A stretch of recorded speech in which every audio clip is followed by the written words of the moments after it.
Hello. Welcome to Peter York's Culture Wars house party.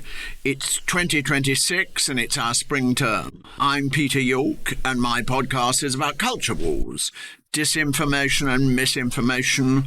It's about the way modern politics is so often played out with symbols and scapegoats, with dramatic and emotive narratives instead of the real issues.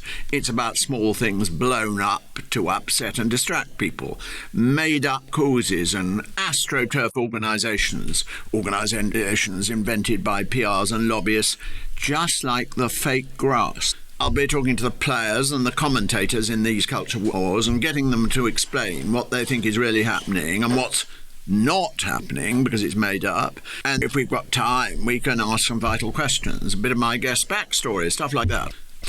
Our 2026 guest for the 23rd episode of our podcast is Michael Wolff, the best-selling American author and journalist and broadcaster. He was our very first guest on this podcast back in December 2024, and utterly riveting it was too. Now, Michael Wolff has been at the heart of elite American conversations about power, media and money, particularly, as you might expect, in New York and California, for the last 30 years and more. He was on to the story of Trump as a real potential president way before the mainstream coverage, and out of that came Fire and Fury, his great bestseller about Trump. There were 3 more to follow, and he's written 2 big books about Murdoch and Murdochland.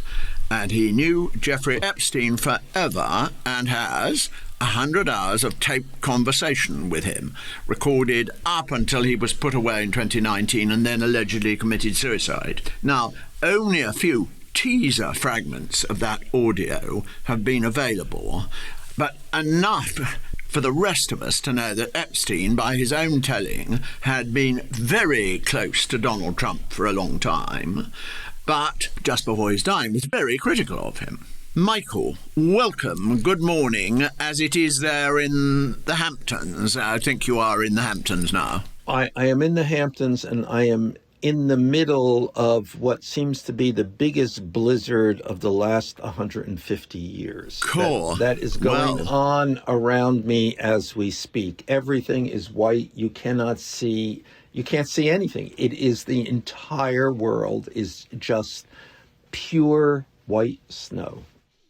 Well, it sounds lovely, and there's no good you saying that, because we have been told by your president that climate change is a hoax, so it can't possibly be happening. This seems like climate unchanged, the climate from when I was a kid. But I suppose when I was a kid, every snow seemed like a blizzard, and this is an actual real blizzard. Oh, well, I think we should be told. Now, back at the end of 2024, we were speculating about what Trump's second term would be like. Now we've had more than a year of it. What do you make of it so far? Is it what you expected? Well, it is what I expected on steroids. I mean, it really has been an extraordinary year, in some ways a heartbreaking year and a frightening year. Mm-hmm. What were the heartbreaking and the frightening things for you? Well, I guess the heartbreaking part might be how little opposition there is to this guy steamrolling through every assumption about American politics, democracy, freedom, and almost everything we have blithely, it turns out, taken for granted for many, many, many years, the modern era, in fact. You know that in one or other weekend newspaper, there was a very, very mainstream English tourist describing how she, a middle-aged woman, had been apprehended by ICE. She has no exciting ethnic characteristics at all. She's a very middle-aged English woman, and held for 6 weeks. And she said, as a result of that, she wasn't going back to America. And then there was a whole piece on how American tourism was dead on its feet, because an awful lot of mainstream, more middle-class, high-paying tourists, we used to love going to America, had decided they wouldn't, in case they were apprehended, possibly. Yeah, if I were not an American, I guess I would have some trepidation too. I think everybody reasonably does. Now, I know a lot of people who have come from Europe and from the UK particularly, and without any problems at all, but it's just part of the random chaos of Trump America that there could be something. There is nothing reliable now about what you might assume about how virtually anyone will react in Trump's America. Now, my last American guest, an academic, said that he thought the American government had now crossed a very important line, meaning the line into fascism. Now, this was a middle-aged man and a very conventional establishment academic, you might say. So that was the line my guest, Professor Jason Stanley, formerly of Yale, now of Toronto, had defined in his own books on the subject. Does the current government show fascist signs to you? Well, I don't know. I mean, there's a difference between fascist signs and fascism. Obviously, there are fascist-like signs. Trump puts his picture in big banners over every federal building. That certainly seems like something that might have happened in a particular country in the 1930s. But, on the same token, I do 3 podcasts a week in which I have never once restrained myself in any way. I am now suing the First Lady of the United States. I am conducting myself as I have always conducted myself. And no one is yet at my door. That could happen. But one does have to say, here we are, that 2 things can be true at the same time. And one of the things about the United States of America is that, it's a very, very large and complicated enterprise. We are not talking about a country that can yet be subdued by a single man, although the single man has assumed a greater mind share and a greater presence than any other single man, certainly in my lifetime. Now, tell us, meaning the little people of Britain, about your disagreement with Mrs. Trump as far as you can, if you're saying there's litigation involved. So the First Lady of the United States, Melania Trump, threatened to sue me for $1 billion over things I had said linking her to Jeffrey Epstein, repeating things Epstein had said linking her to him and linking her husband to him. So they sent me a letter, a lawyer's letter. The Trump administration sends a lot of lawyers' letter saying that if I did not retract, apologize, lean over backwards, kiss their asses, they would sue me for $1 billion. And they have done that to a variety of people, and that's frightening for people. Yes. It can be. That's quite a lot, even for you. Yes. Well, it's not only is $1 billion a lot, but these suits are completely specious. But the cost of legal fees is overwhelming in the United States. So people capitulate. They say, yeah, I'm sorry, and I'll retract, and they kind of go away, and the situation goes away, and Trump claims a victory. So, but instead of doing that, I turned around, and I've been doing this a long time. I have very good First Amendment lawyers, and instead of capitulating, we did what they did not expect, which was before they could sue us, we sued them. Cool. And we sued them in New York State, there are a set of laws which says it's illegal to use the law merely to intimidate someone into not saying what they otherwise might be perfectly legal. They could in any sense legally say.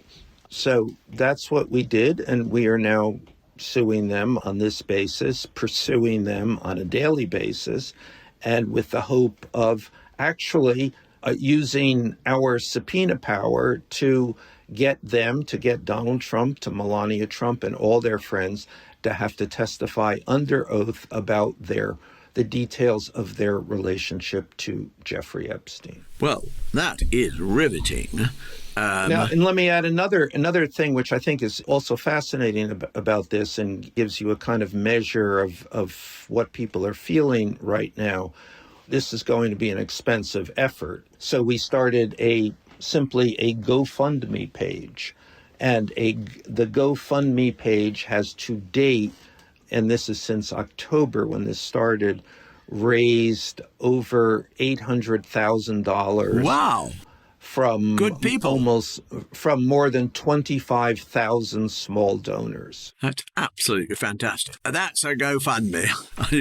We've seen some here, but that is really something. Now, when people talk about Trump as if he was a one-man show, so unpredictable, so energetic, so nutty, that no one else gets a look in the whole government of America, I always think, that sounds unlikely. How could that be in a nation so big and so rich and so varied, which requires quite a lot of work to keep it going? I mean, how could Trump do it all? Well, I think that there's a real fear that it is actually not quite working. I mean, there are portions of the government that large portions, because it is including the military, over 5 or 6 million employees of the executive branch. That's not just of the federal government. That's the executive branch. That's what Trump controls. And most of them go on. They show up for their jobs. They do their jobs. I think they're probably a little on various points worried about their jobs, and many of them have been fired, but not that many in the overall cast of characters here. And they go on and they continue to do what they do every day, and the country runs. But there are many instances, where it doesn't run anymore. Aspects of the healthcare system are imperiled, and that would be a rather vital sector. Aspects of foreign policy, aspects of the Justice Department, those are in trouble, and they don't function, or at least now they function in a state of chaos. So, yeah, these are major issues. And where will it end? If that order of power and nuttiness is maintained, let us say, for another year, where might it end? Well, I think it probably gets worse and worse. I mean, I'm not sure how much worse it could get at this point. Everything that could be broken during the first year has been broken. Now, maybe he'll think of other things to break. But I think that's one of the interesting things about this first year, is that we have kind of already maxed out. And the other thing about Trump, it's really something always to keep in mind, is that he is incredibly self-destructive. So were he to have a plan, I'm going to turn this into an authoritarian state. I'm going to make Trumpism the overriding ideology of America. I'm not sure you would have done it so quickly, so obviously, so flagrantly, so threateningly, all at once. I mean, his popularity, his polls are in the gutter. He's headed toward a midterm election within less than a year now, next November, which will no doubt be catastrophic. It's a Trumpian thing. Again, every success that he does leads to a defeat. Now, I can make that more complicated by then saying every defeat then leads to a success, because defeat is somehow what really motivates him and what he thrives on. And it's a kind of weird pathology.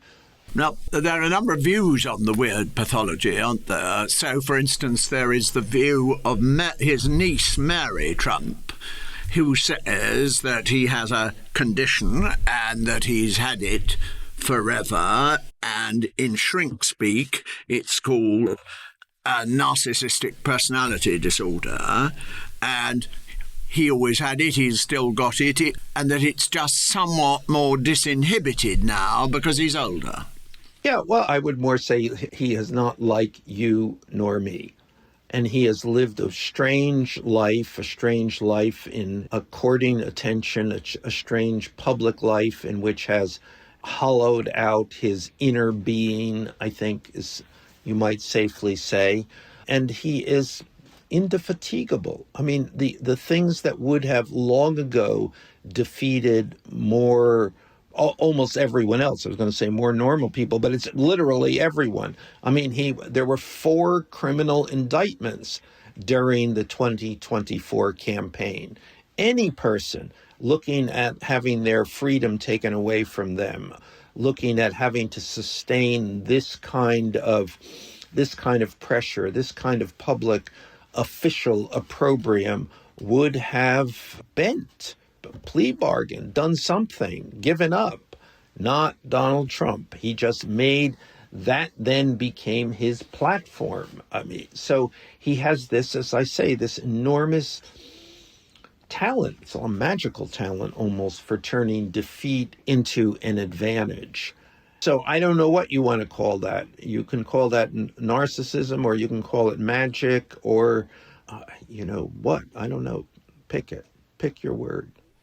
He often seems to be driven by sheer vengefulness both against individuals and imagined groups of people. Well, no, I think it is vengeance, but I think he's also driven by this other thing that enemies feed him. Enemies, it's almost a sexual thing. It's sometimes seen. He loves having an enemy. He just had sustained this past week this big defeat on tariffs, which otherwise for anyone else would be a political humiliation.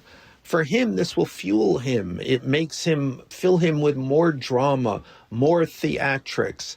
And so that's what people will come to remember. Donald Trump fighting back, Donald Trump not being cowed by anyone, Donald Trump, the theatrics of Donald Trump. Donald against the world. Now, other people say, oh, come on. There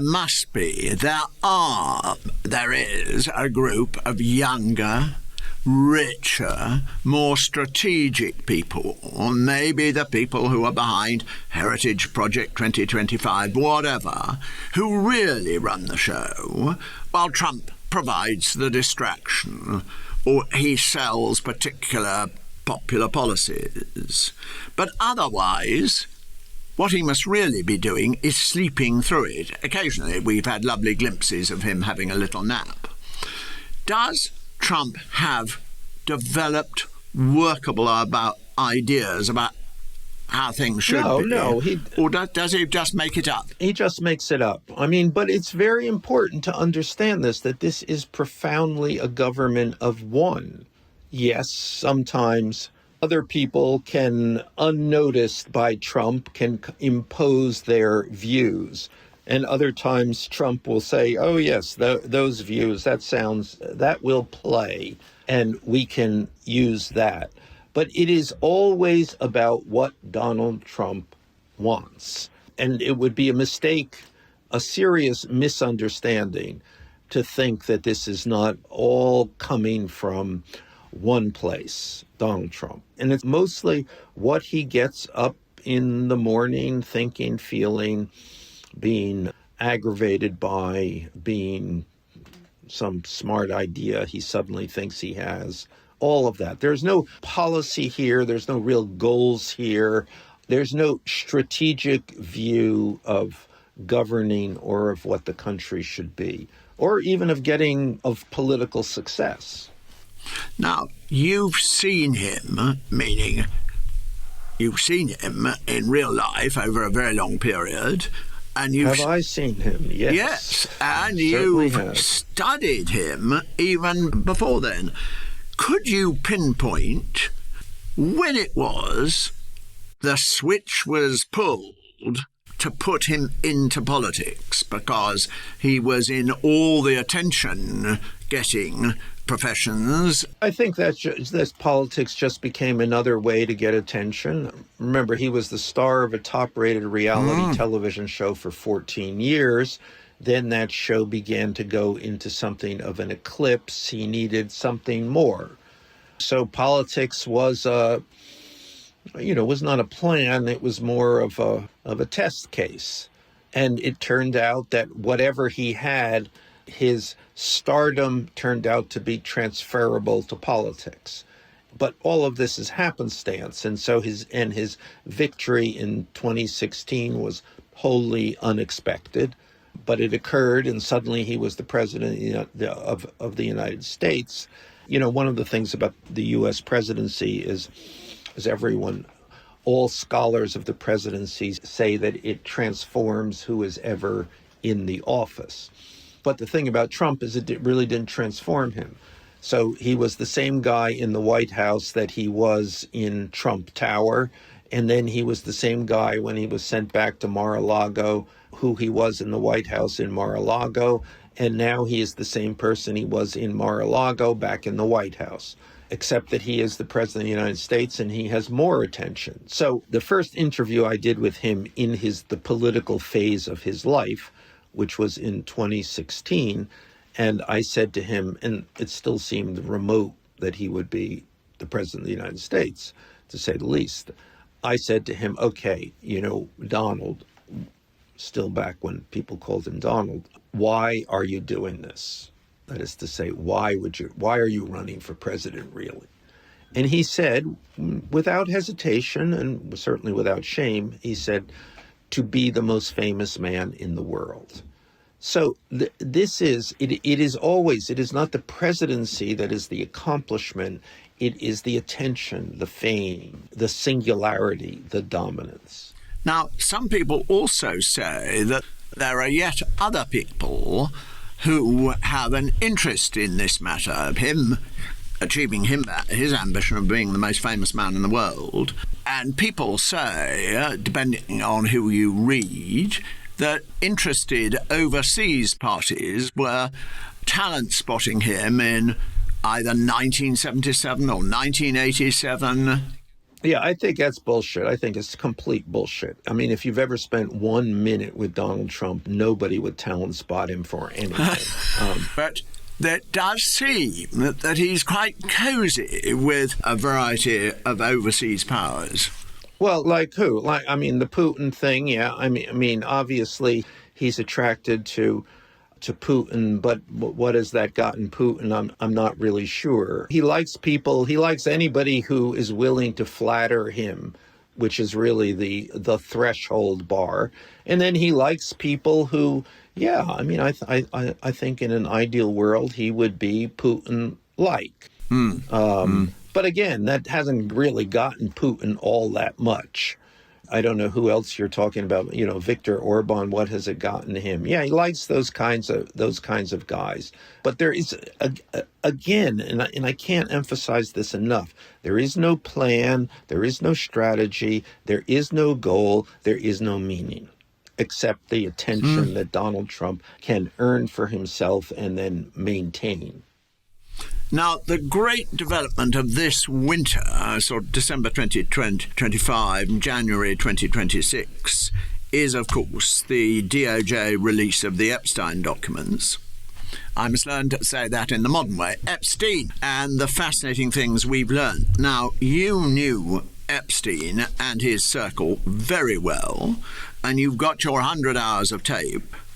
So were there any surprises for you in what was released? Yeah, well, I think it is surprising to see into anyone's emails. The kind of conversation, the tenor of the conversation is always surprising. Is it meaningful is another question. But overhearing someone else's conversation is always surprising. I mean, there are a couple of aspects of this. First thing, the bottomless quality of this. 3 million documents, nobody knows what's there. They're ill-organized. We don't know what they are. This is a kind of an extraordinary development. And I might say that in this extremely illiberal age, this release of these documents, unfiltered, largely random, certainly with no idea of the particular relevancy to any particular crime, will be remembered as one of the most illiberal acts in this illiberal age. It's exposed all kinds of people who there's no reason for them to be exposed to devastating consequences for doing and there being no illegal act that anyone has tied most of these people to. So that's a kind of fascinating thing about this, dealing with this reality. It's kind of like the largest email hack in the history of email hacks, and it's been approved by the United States government. And then the other aspect of this is that nobody has really found what they're looking for. The idea of this circle of people around Epstein who were systematically abusing young women. No one has been able to say, these are the people in this circle. And that was sort of the promise in the beginning. And then the third thing about this, which is really interesting, is that the person who was closest to Jeffrey Epstein for the longest period of time might get off scot-free because he doesn't use email. And that's, of course, Donald Trump. I hadn't thought of that particular consideration. So this is it's really curiously all about the emails. It's not about an investigation by the Justice Department of the United States. There's very little of that, either because they didn't do an investigation or they did and they found that there really wasn't anything more than a disreputable guy doing things that he had already been convicted for, gone to jail for, and friends having an unseemly conversation with him. How did he really make his money? Clearly not out of what we call, I don't know whether Americans are pimping. He didn't make it out of pimping. That was a side order. No. Well, also, there's no evidence. I mean, that was the other thing. Well, he's blackmailing people. And there's no evidence of that. I mean, he made his money there's two answers to that. One is that we don't know. This is a lot of money that he made. But some of the money he certainly made by making himself invaluable or seemingly invaluable to very, very wealthy people. And, wealthy people make a lot of other people wealthy in service to these incredible sources of wealth that now exist. So at some point, Epstein, probably earlier than most, spotted this anomaly of our time, that there were people with fortunes vaster than any fortunes have ever been in the past. And off of that, he could make money. And that's certainly, and with Les Wexner, with Leon Black, we've seen this. We know that there are hundreds of millions of dollars that he made off of these relationships. Having said that, as I said, there's a lot of money here. So he died with at least $600 million that we know of. That might mean that there was maybe double that we don't know of. And he led a lifestyle that was cost at least $50 million a year. So the math does not exactly add up to the money that we know he's gotten as against the money that we know was there when he died, as against how much his daily lifestyle cost. And that is completely fascinating. So how did he make his money? Somebody did an investigation where they went around Wall Street and said, do you know this man? And major buildings, as it were, of Wall Street said, no, we never done any business with him at all. We hear about him, but we don't know who he is. Yeah, well, that's completely untrue. He was a major client to major banks. And with enormous money, and these banks are now somewhat in trouble for this, major amounts of money flowing through them. I mean, he had relationships with significant numbers of wealthy men who obviously were known known to Wall Street. He was not, in the conventional sense, trading nor operating as an investor or an investment bank. Yes, that's true. But certainly, and we certainly have seen his wide circle of acquaintanceship. So that's bullshit. Which is another point. So much of what you hear about Jeffrey Epstein is complete bullshit. And that's a product of a couple of things. One, that all of the people who knew Jeffrey Epstein are not talking. They're not talking because they're afraid to be associated with him. They're afraid they don't want to be identified with him. And to the extent that they have been identified to him, now they're all pulling back and saying, no, I really didn't know him. I passed them on the street once, that kind of thing. So none of those people are talking, except me, probably. So that's one aspect of the difficulties of this story. The other aspect of the difficulties of this story is that it has become conspiratorial at every level. We're kind of now on the level of the Kennedy assassination. So everybody has a theory, and everybody's theory retails someone else's misinformation. So, it's a very kind of interesting example of what happens to information, limitless information in our time, and the ability of anybody to retail whatever information they have or whatever information they think they have. So again and again and again, and nobody knows this. And another aspect of this was for how long this story was ignored by the established information gatekeepers, the media. The traditional media wanted nothing to do with this story, and so it thrived through social media. So it had a life of its own, that was, to say the least, fabricated, I suppose. It's been huge for the British national press because of Mandelson and Andrew. Yeah, let me ask a question of you about that, because I don't really know this. This has been, the Andrew of it all seems devastating. It seems devastating for the Labour government, seems devastating for the palace. But why? Now, Andrew, and correct me if I'm wrong, is a person of literally no consequence at all. Has no power, has no influence, has always been regarded as a kind of cipher and adult. No one takes him seriously. He's just one of those happenstance people who, yes, is supported on the dole. That's ultimately a taxpayer consideration, but certainly is not a person who held power and has been now found to be discredited. He kind of held nothing. He was a literal nothing. So why now should the fact that he has shown to be a sleazeball, why should that be a shock, and why should it threaten the entire British establishment? I'm confused about this. It's quite an interesting thing in the British psyche to be the brother of the monarch. Any which way, people regarded him as the other one, as marginal, as tabloid fodder, all those things, absolutely right. But when it comes down to it, there are two things. One, brother of the king.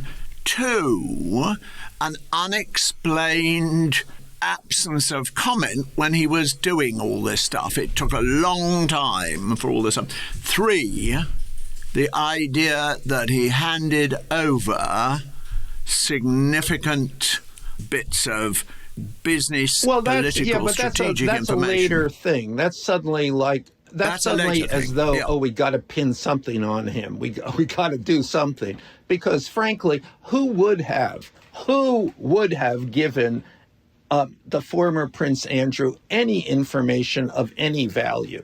It defies credibility here. Of course. But it may just be that some people did.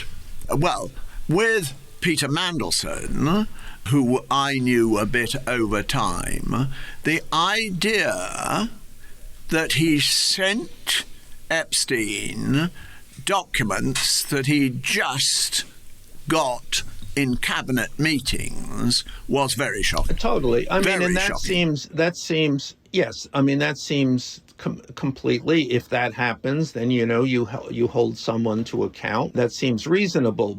But the real issue there seems to be, and why the Labor government seems to be in trouble, is that knowing who Mandelson was, knowing his relationship with Epstein, they appointed him anyway. But isn't there a version of that in which you say one of the great significant factors in the health of the United Kingdom is its relationship with the United States? And that relationship is going to go through a difficult period because of Donald Trump.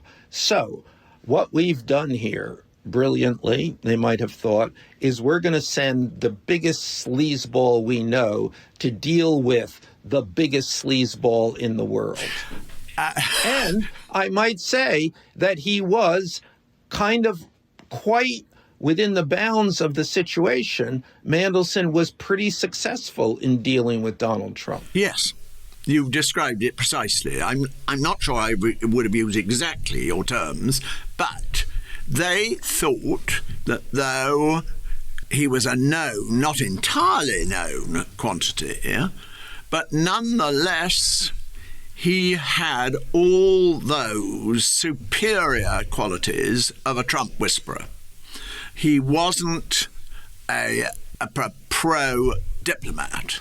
He had the qualities, so they thought, to be a Trump whisperer at a time when they needed a sophisticated Trump whisperer. Yeah, no, that's exactly what they got. Plus, by the way, the Epstein connection would have been kind of rather valuable, because one of the things that, Trump's vulnerability has been, continues to be Epstein.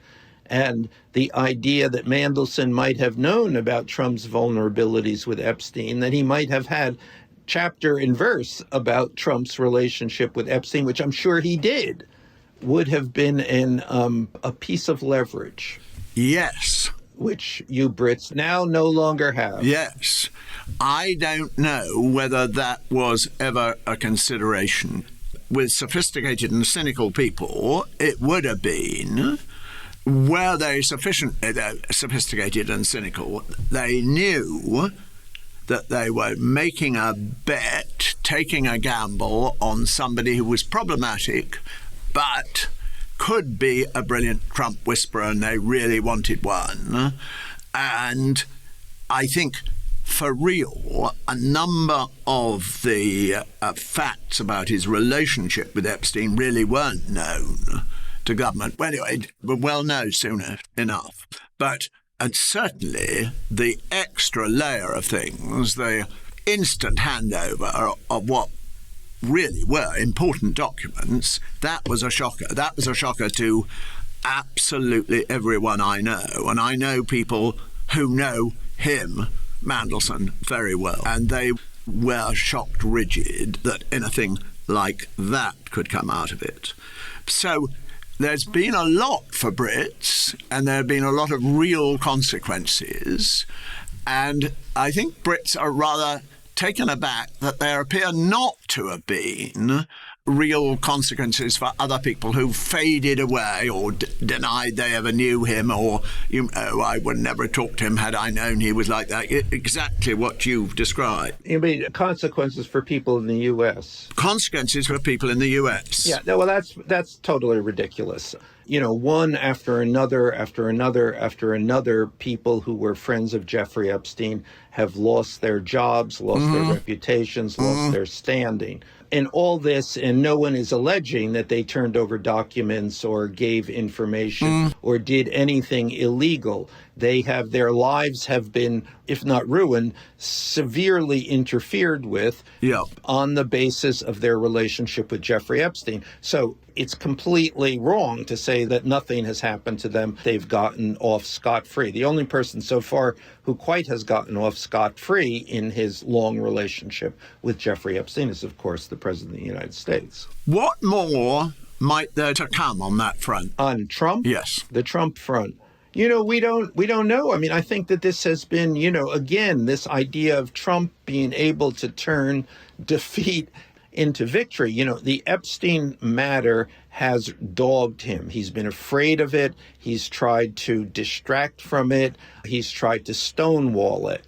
And now he's been forced, he certainly didn't want all of these documents to be released, but now these documents have been released, and it has had rather the opposite effect. It has not revealed him, but rather it has supplied the Epstein distraction is the Epstein documents for him now, with everybody else under the glare of these lights, but not Donald Trump, precisely because he never used email. Now, an American woman who's lived in London for ages was saying to me recently that when she sees and hears Trump, he is the perfect figure of something she calls, and this is some sort of mafia-related term, she knows from her background in quite a tough bit of America, she recognizes somebody that people would have called a moof or a mook or I wish I could remember the word, a medium-grade mafia enforcer. And she says his style and his manner absolutely reminds her of such people. Yeah, no, I mean, I think that's, remember, he comes out of the real estate business in New York City and then out of the casino business in Atlantic City. This is not a surprise. This is who he is. I mean, there's another argument that you could make that against the conversation and the public personality and the public presentation of most politicians, which is completely phony and inaccessible in its word salad and everybody trying to say nothing. Then you have Donald Trump coming along, who is incredibly direct, incredibly transparent, incredibly without concern about the niceties of anything that he says. And that suddenly seems like honesty. So curiously, the most dishonest man in the world comes off as the most honest man. Now, the other thing that's come out is coming out right now with British commentators is surprise about Epstein, the extent of how political he was. They knew that he'd got an enormous black book and it was very wide-ranging and he'd met all sorts of people. But the fact that in his emails are things from Steve Bannon saying, we can't do anything because we're getting rid of Theresa May at the moment and we've enlisted X, Y, and Z to do it. Stuff like that. We didn't quite know that. I think it would be right to say that somebody like Steve Bannon wasn't there for the hot tubs, and I'm pretty sure that Peter Thiel was not there for the hot tubs, but they were definitely there. Yeah, well, actually, I can be more precise about this. I introduced Steve Bannon to Jeffrey Epstein, and Jeffrey Epstein was extremely, I would not call him political. I think he was the opposite of political as we understand that, as in having a political side. But he was someone who had tried to amass as much information from as quarters quarters as possible. And usually, certainly in my experience, I found him relatively agnostic about this information. He liked the game, was aware of the game, fascinated by the game, traded on the game, but he himself had no horse in the race. The only horse he had in the race, which was valuable to me because I was in the middle of writing a number of books about Donald Trump at the time, was that he hated Donald Trump. Hated, and offered, because of their long relationship, offered great and keen insights about Donald Trump. And his relationship with Steve Bannon was founded on their mutual antipathy to Donald Trump. And that's what they bonded over, and that's what they couldn't stop talking about. And when I introduced them, at the very moment, I can tell you the first thing that Steve Bannon, upon meeting Jeffrey Epstein, said to Epstein was, "You were the only person I was afraid of during the 2016 campaign."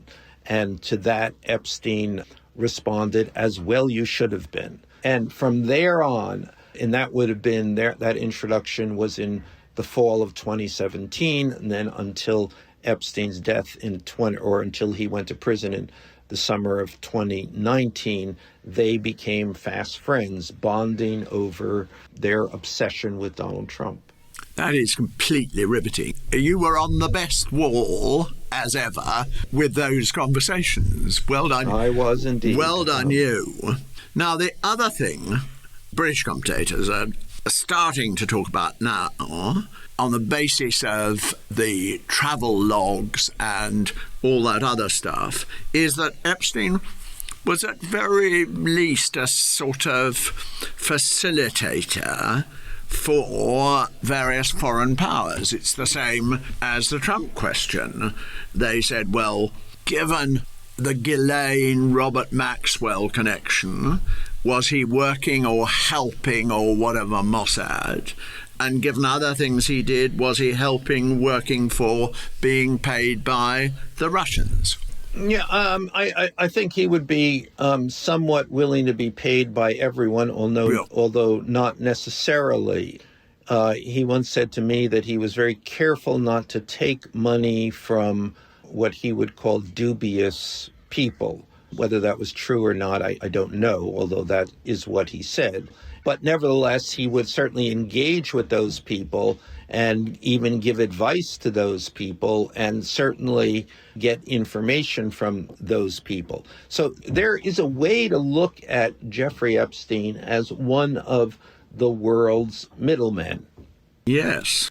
Again, he was agnostic.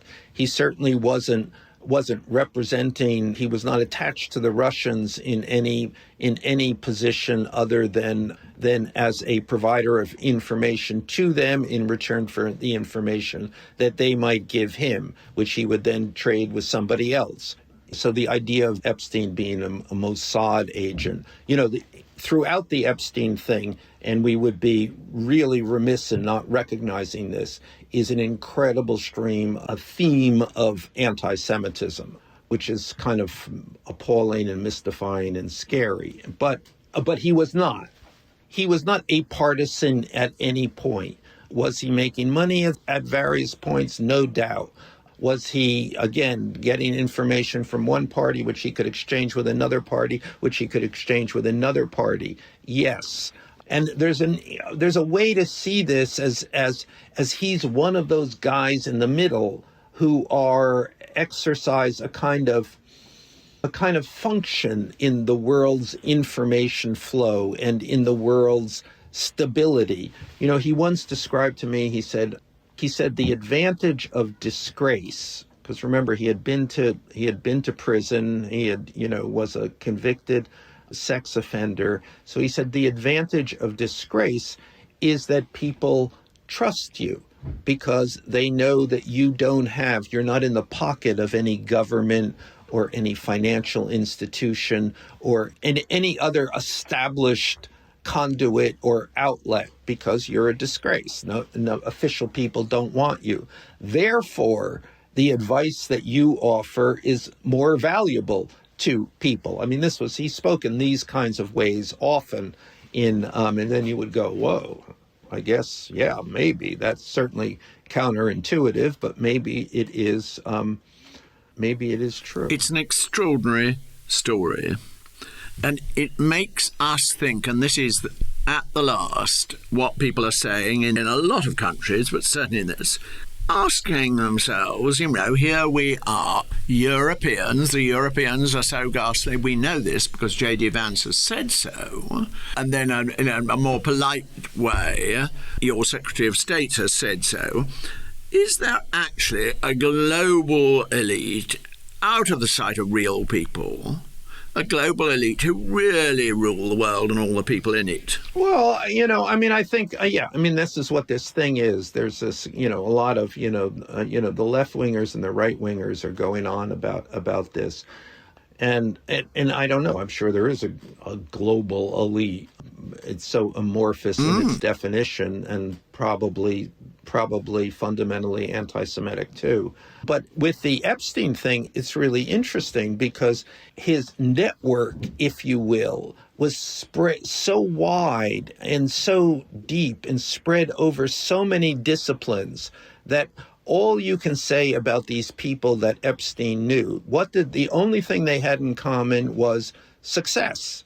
So you can define the global elite as anyone who is successful, I suppose. I'm not sure how helpful that is to anyone, except I think maybe it inspires some revolutionary fervor that we attack anybody who is a success. Yeah, but I'm not sure it's meaningful beyond that. You've got midterms up ahead. We've got a very interesting trial by-election this Thursday, which is a real test of the new stew that British politics has become, with a lot of fragmentation and a very peculiar Reform Nigel Farage party candidate who was once a rather left-wing academic and now has every line you could expect from, what's that guy Tucker Carlson was interviewing recently, the guy way over on the right, or so we used to think. Anyway, Michael, you give us, all of us, English people, exciting glimpses into another world. When is your next definitive book coming out? I don't know. I mean, for the first time in years and years, I am without a specific book deadline. And this is partly because the demands of social media, which have found me this past year and kind of picked me up and consumed me, are more than I had ever expected. So I'm not sure. I mean, it will come, but when, I don't know. Well, we're all longing for it. Thank you very much for letting us consume you over the past hour. It's been wonderful. Peter, as always, a pleasure. Huge thanks to Michael Wolff. His opinions are very definitely his own. Now, look out for my next episode of Peter York's Culture Wars House Party, where we'll continue to deepen our understanding of the culture wars. This podcast is presented by me, Peter York, and it's produced by Kate Dixon at Good Egg Productions. Do listen in again. Goodbye.